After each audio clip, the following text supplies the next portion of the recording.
कर्म करे किस्मत बने, जीवन का यह मर्म, प्राणी तेरे हाथ में, तेरा अपना कर्म, तेरा अपना कर्म।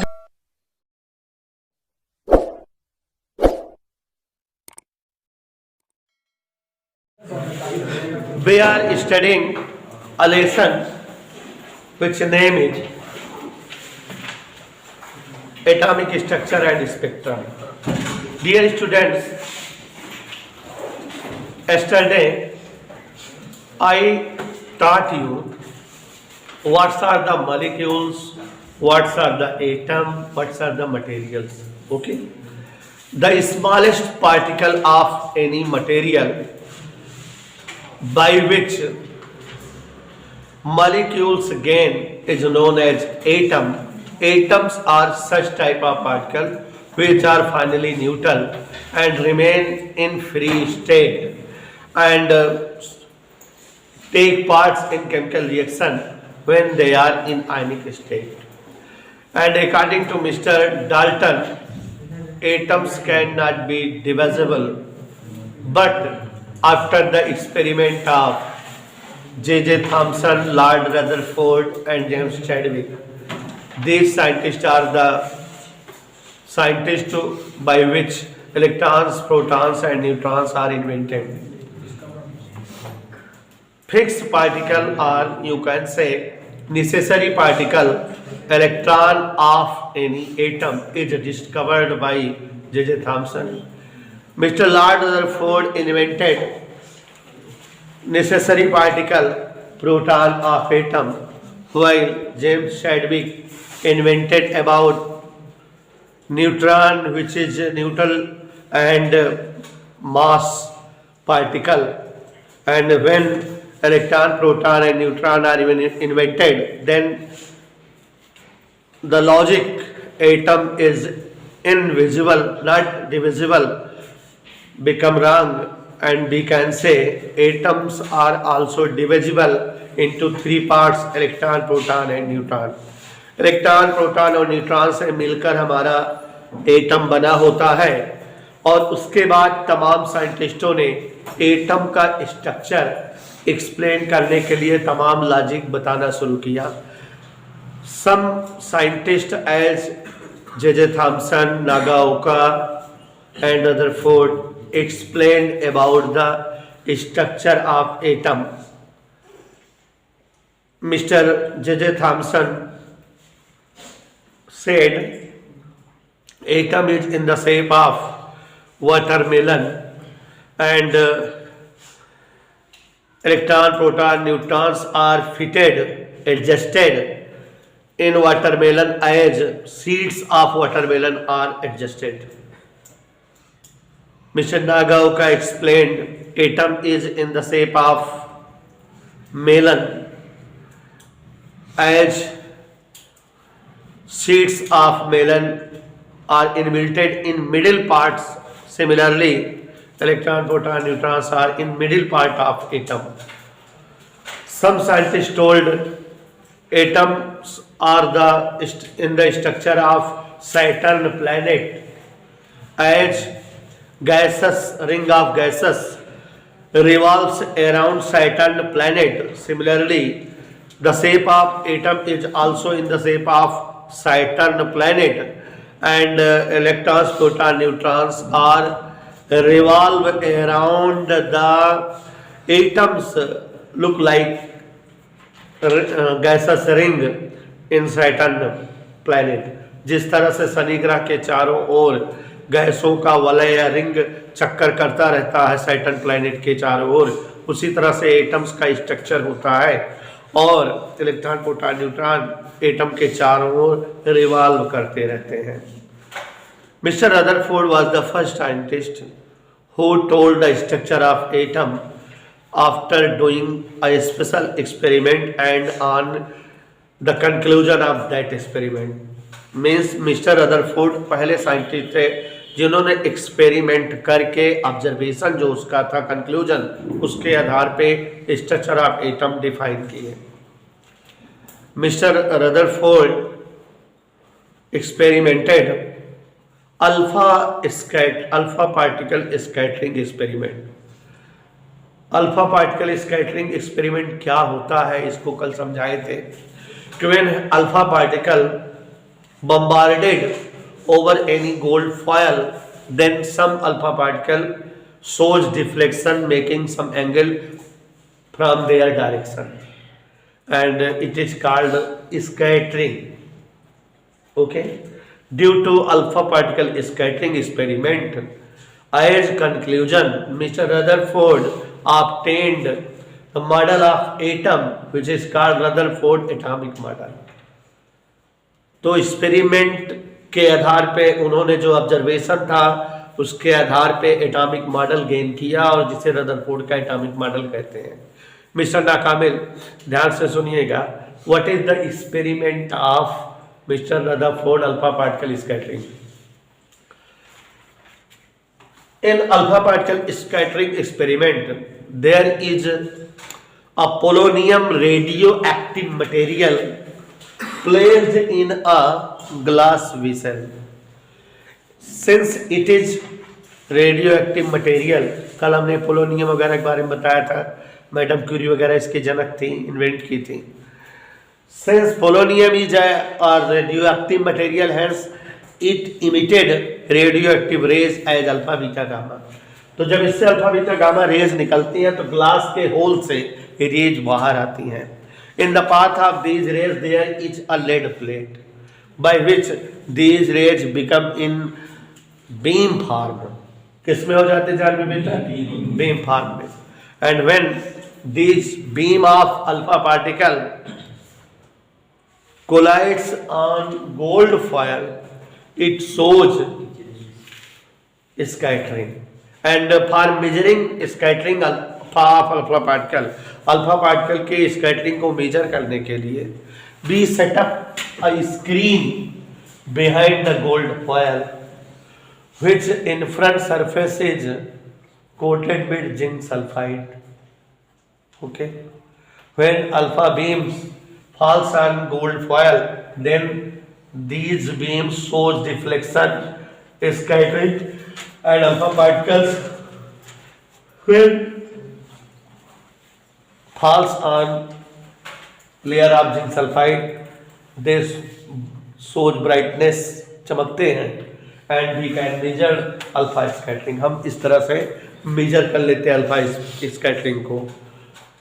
On the basis of alpha particle scattering experiment, Mr. Rutherford give 5 conclusion. And what is his experiment? उनका experiment क्या था?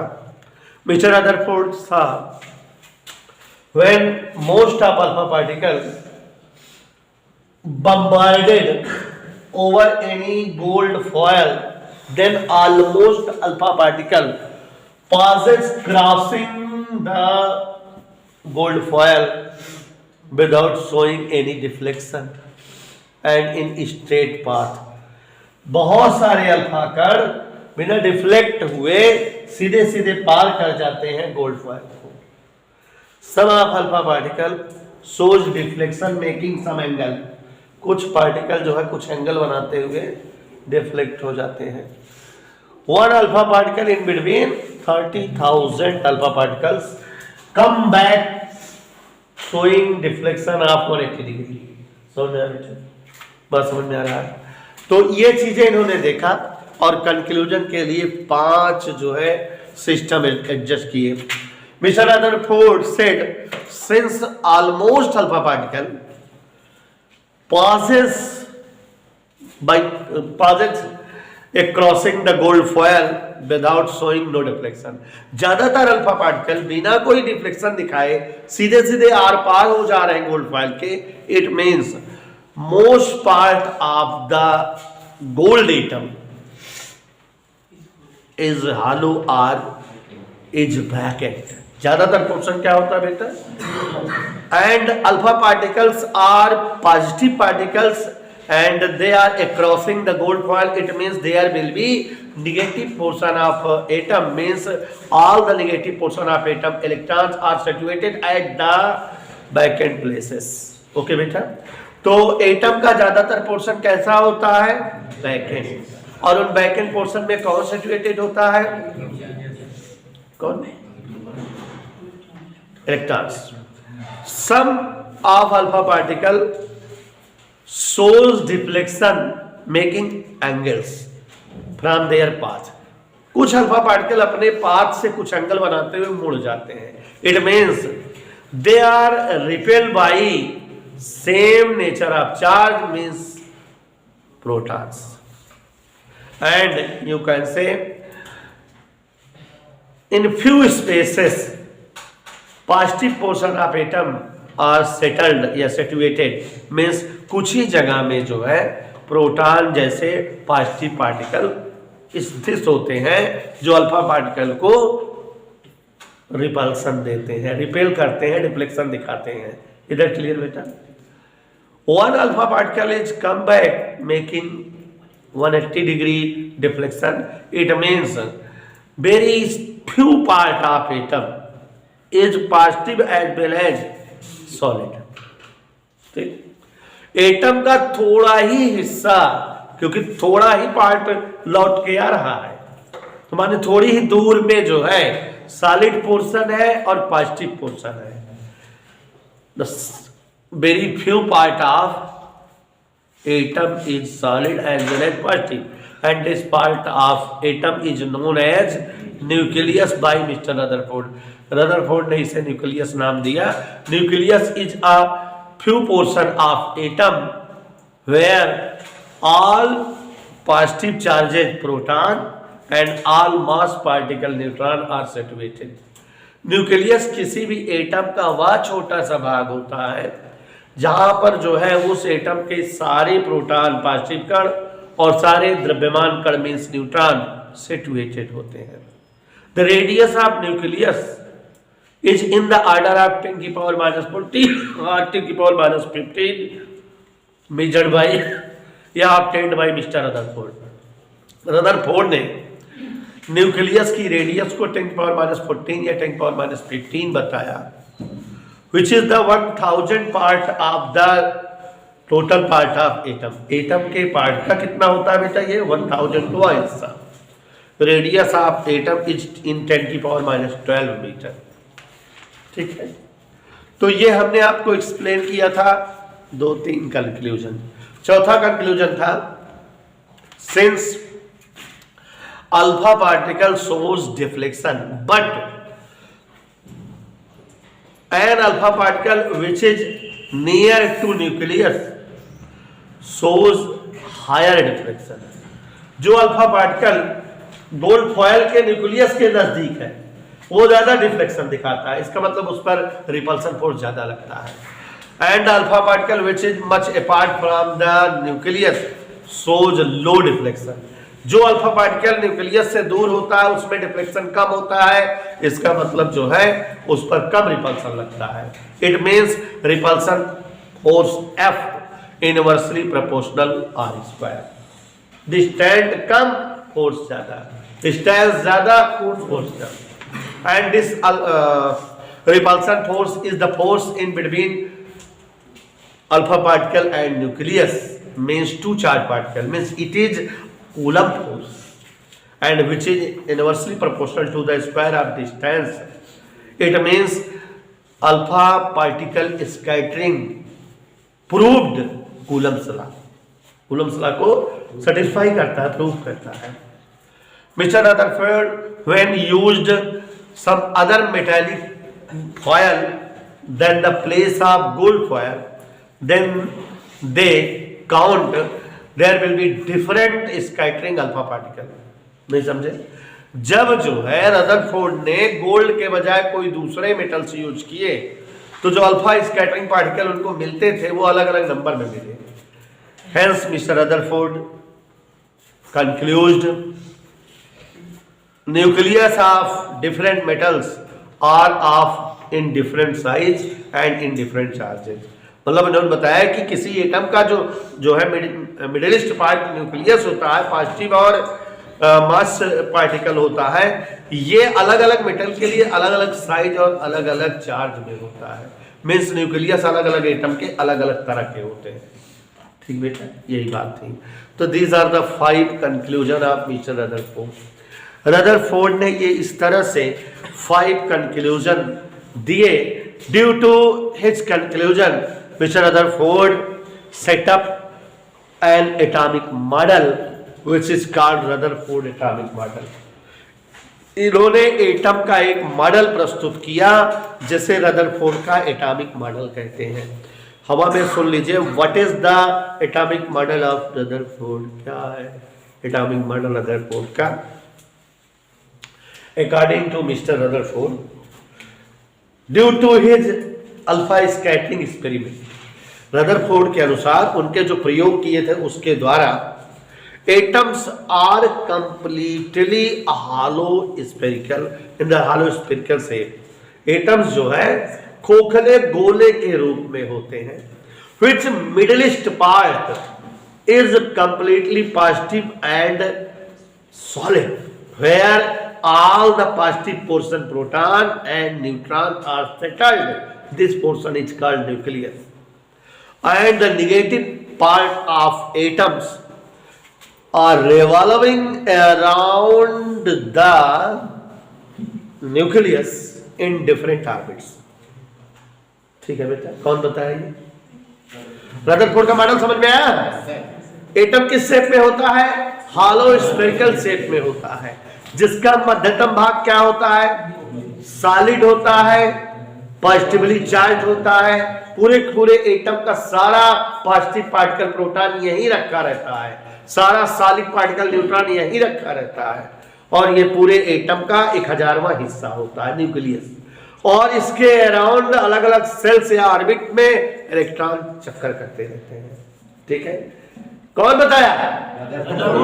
रदरफोर्ड आल्सो सेड, इन्होंने फिर बताया, total centimetre force required for the revolving motion of electron around the nucleus. क्या बोल रहे हैं बेटा प्रज्ञान? इलेक्ट्रॉन जो न्यूक्लियस के चारों ओर सर्कुलर मोशन कर रहे हैं, रिवॉल्विंग मोशन, उसके लिए सेंटीमीटर फोर्स चाहिए, and it is gain from the electroattractive force in between electrons and nucleus.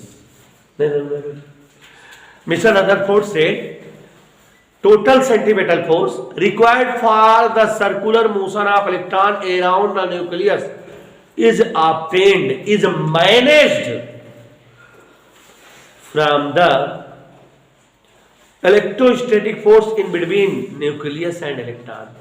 माने इलेक्ट्रॉनों को चक्कर करने के लिए जो अभिकेंद्र बल चाहिए होता है, सेंटीमीटर फोर्स, वो इलेक्ट्रॉन और न्यूक्लियस के बीच के इलेक्ट्रोस्टैटिक फोर्स से गेन होता है। कौन बताया? It is the atomic model of Rutherford. ठीक है, इतना समझ में आया विनय मिश्रा? अब बेटा, there are some drawback of Rutherford atomic model, means there are some errors. कुछ जो है इनके एटॉमिक मॉडल में कमियां थी, तो प्रज्ञान उन कमियों का डिस्कस कर दे बेटा। क्या थी कमियां? सिंस इलेक्ट्रॉन आर रिवॉल्विंग, कबिलवा, since electron are revolving around the nucleus and according to mister Maxwell, आगे मिलेंगे, मैक्सवेल बताकर मर गए हैं। वैसे भी आपने फोटो इलेक्ट्रिक इफेक्ट में पढ़ा था, मैटर वेव में पढ़ा था, कि जब इलेक्ट्रॉन मूविंग करते हैं तो इलेक्ट्रोमैग्नेटिक वेव छोड़ते रहते हैं, और जब इलेक्ट्रोमैग्नेटिक वेव इमिट करते रहते हैं, इलेक्ट्रोमैग्नेटिक वेव मतलब एनर्जी, तो इनकी एनर्जी कम होती रहती है। तो लिसन मिस्टर प्रज्ञान, कमियां लिखता है। पहली कमी बता रहे बेटा, since electrons are revolving around the nucleus according to Mr. Maxwell, when electrons are in revolving position, then they emit electromagnetic wave from their surface. मतलब जब इलेक्ट्रॉन जो है मूविंग पोर्शन में होते हैं तो अपनी सतह से इलेक्ट्रोमोटिव वेव जो है इमिट करते हैं, and due to which their energy level decreases, उनका एनर्जी लेवल क्या होगा, कम होता रहेगा, and hence the radius of circular path become less and less and less. नहीं समझे? जो इलेक्ट्रॉन मूव कर रहा है उसकी एनर्जी धीरे धीरे डिस्ट्रॉय हो रही है, तो एनर्जी कम हो रही है, तो उसकी कक्षा क्या होती रहेगी, आरबीटी सिकुड़ती रहेगी। And after some time electron drop in the nucleus and the completely both destroyed to each other, मतलब इलेक्ट्रॉन का अस्तित्व तो समाप्त हो जाएगा। जब इलेक्ट्रॉन न्यूक्लियस में गिर जाएगा तो एक दूसरे को क्रश कर देंगे, तो एटम स्टेबल नहीं रहेगा, जबकि एटम स्टेबल होता है। तो ये इनके मॉडल की कमी थी, ये इसको डिफाइन नहीं कर पाए। ठीक है बेटा, फिर से बताएं। When electrons revolve around the nucleus, then according to Mr. Maxwell, they emit electromagnetic waves from their surface, and due to which their energy level decreases. And when their energy level decreases, the radius of orbit becomes shortest, smallest, and after some time electron can fall in nucleus. And when electron can fall in nucleus, then atom cannot be stable. It's destroyed. But it is not happen. ऐसा नहीं होता. It means it is the drawback of Rutherford atomic model. ये Rutherford के atomic model का drawback था। दूसरा बेटा यहाँ मॉडल दूसरी कमी नहीं समझ पाओगे, आगे जब स्पेक्ट्रम बताएंगे समझोगे। देखो रदरफोर्ड ने बताया कि अलग अलग सेल्स में इलेक्ट्रॉन जो है रिवॉल्व करते हैं, तो अलग अलग अमाउंट में उनके पास एनर्जी होती है। तो इसका मतलब जो है इनका स्पेक्ट्रम, अगर एनर्जी जो ये एमिट कर रहे हैं इलेक्ट्रॉन अलग अलग सेल में, स्पेक्ट्रम जो है अगर खींचा जाए तो वो कंटिन्यूअस मिलना चाहिए। जबकि बाद के साइंटिस्टों ने जब स्पेक्ट्रम ड्रा किया इलेक्ट्रॉन के द्वारा एमिट की गई एनर्जी का, तो कंटिन्यूअस नहीं मिला था, लीनियर मिला था। ठीक है, तो अब इस चीज को स्पेक्ट्रम पढ़ा ले तभी समझ पाओगे। बस इतना जानो कि according to mister Rutherford, spectrum of emitted energy from the electrons is in continuous cell, but practically it is in linear cell. ठीक है, तो these are two drawback of Rutherford atomic model. तो ये रदरफोर्ड एटॉमिक मॉडल के दो drawback है बेटा, अच्छे समझ में आया। अब रदरफोर्ड के एटॉमिक मॉडल में जो ड्रॉबैक है उसको जो है दूर करने के लिए Niels Bohr setup a special logic. Niels Bohr ने एक स्पेशल लॉजिक दिया फॉर डिसअपियरिंग या for removing drawback of Rutherford atomic model. Rutherford के एटॉमिक मॉडल को सुधारने के लिए नील्स बोर ने एक प्रिंसिपल दिया, जिसे जो है नील्स बोर का प्रिंसिपल कहते हैं या नील्स बोर का मॉडल कहते हैं। ये बोर्स मॉडल भी कहा जाता है जो बताने जा रहे हैं, या बोर्स प्रिंसिपल भी कहा जाता है। और प्यारे बच्चों, बोर्स प्रिंसिपल इस बार एग्जाम में आपके आना है, हर वर्ष आता है। पिछली बार एग्जाम नहीं हुआ था, नहीं आता, इस बार आएगा। पेपर हो गया तो बोर्स प्रिंसिपल आएगा। और बोहर्स मॉडल या बोहर्स प्रिंसिपल 3 स्टेप में है। कितने स्टेप में है? 3-4 नंबर का टॉपिक आ जाएगा एग्जाम में, अभी रख लो बेटा, समझ आ जाएगा। बोहर्स प्रिंसिपल बेटा सिद्धांत तिवारी,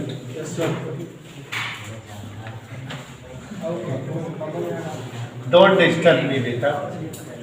बोहर्स प्रिंसिपल कितने स्टेप है बोहर्स प्रिंसिपल में बेटा? 3। जल्दी बेटा समझोगे? चलिए देखो, केमिस्ट्री का लॉजिक है, समझ लीजिए, उसके बाद थोड़ा 2-3 डेरिवेशन चलेंगे। Mister Niels Bohr setup 3 logic which are known as Bohr's principle, or you can say Bohr's model.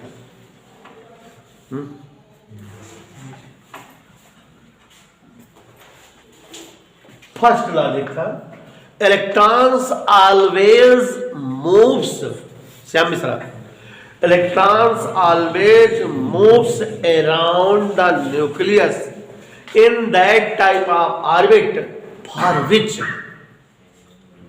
angular momentum of electron is h upon 2 pi times of that orbit.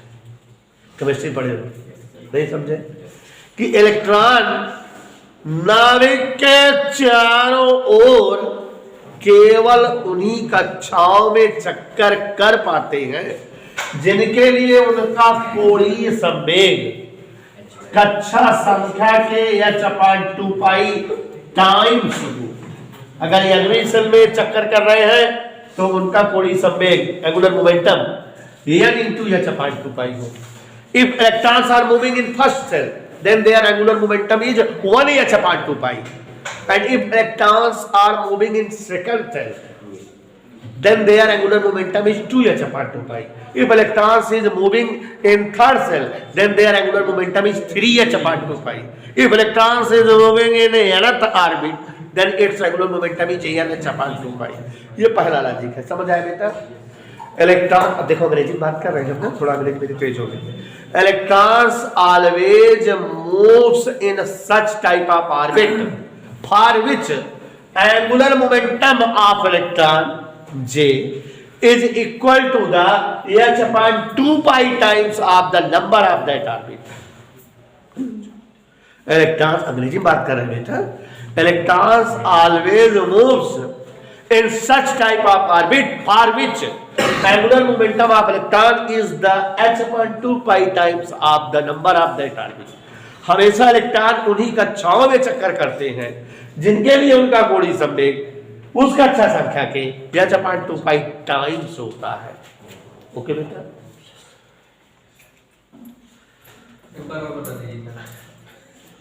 Electron जो है उन्हीं कक्षाओं में चक्कर करते हैं जिनके लिए उनका एंगुलर मोमेंटम मतलब J mvr, इसकी वैल्यू जो है ऑर्बिट नंबर के h/2 पाई टाइम्स होनी चाहिए. अगर इलेक्ट्रॉन तीसरी कक्षा में चक्कर कर रहा है तो उसका एंगुलर मोमेंटम कितना होना चाहिए? 3h/2 पाई. ऐसा समझ में बेटा? And these orbits are called stationary orbit. इन कक्षाओं को स्थायी कक्षा कहा जाता है. समझ में आया बेटा? नहीं समझ में आया?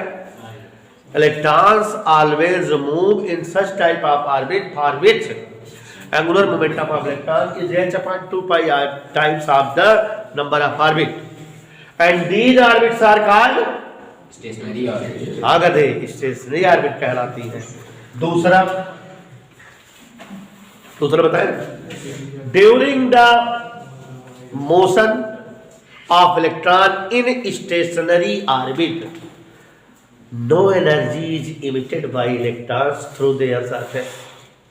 है क्या बोले हम प्रज्ञान? जब इलेक्ट्रॉन स्टेशनरी ऑर्बिट में चक्कर करते हैं तो उनके जो है सरफेस से कोई भी एनर्जी की इमिटिंग नहीं होती. ठीक है? No energy is emitted by electron during the revolving motion in stationary orbit. Stationary orbit में चक्कर करते हुए इलेक्ट्रॉन द्वारा कोई भी ऊर्जा उत्सर्जन नहीं होता. ठीक बेटा? मन में आया?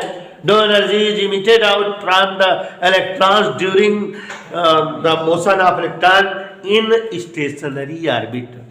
ये दूसरा हो गया. जब इलेक्ट्रॉन स्टेशनरी ऑर्बिट में होता है तो एनर्जी जो है इमिट नहीं करता. तीसरा थोड़ा लंबा है बेटा और समझना है. ठीक है? चलो बताएं. हिंदी बताएं अंग्रेजी में? Listen. When some energy incident over any atom,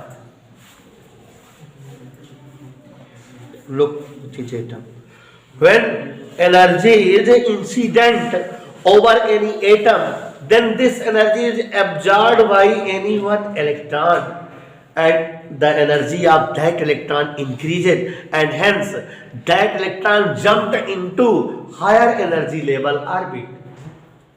नहीं समझे?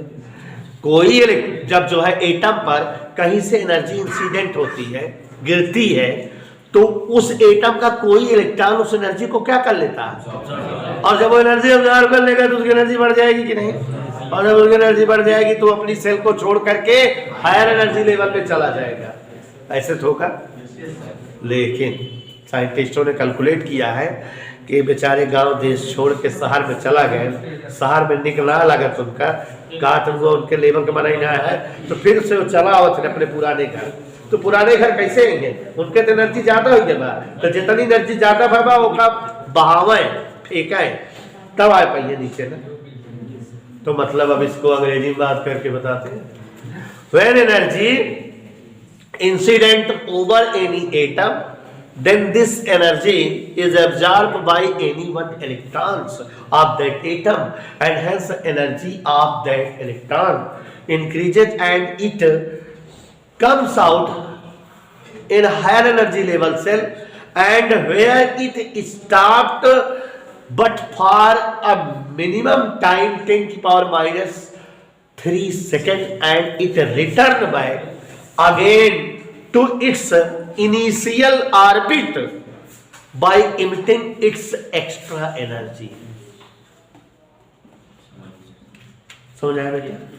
इलेक्ट्रॉन हुआ जब एनर्जी ऑब्जर्व किया तो उसकी एनर्जी बढ़ी और वो जंप कर गया हायर एनर्जी लेवल वाले ऑर्बिट पे, लेकिन वहां 10 की पावर -3 सेकंड तक रुका और उसके बाद एक्सेस एनर्जी को इमिट करते हुए अपनी इनिशियल ऑर्बिट पे फिर से आ गया। यही ना बेटा, समझो? फिर से बताओ।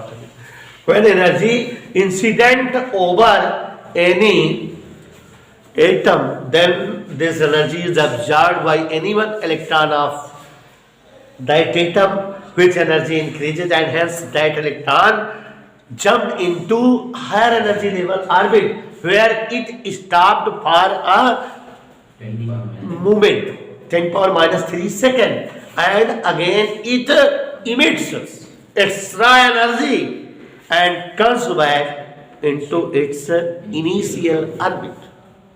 ठीक है बेटा? And these are the 3 principles which are called Bohr's principle. समझा बेटा? याद हो गया? और अब बच्चों हम लोग जो है बोहर्स रेडियस,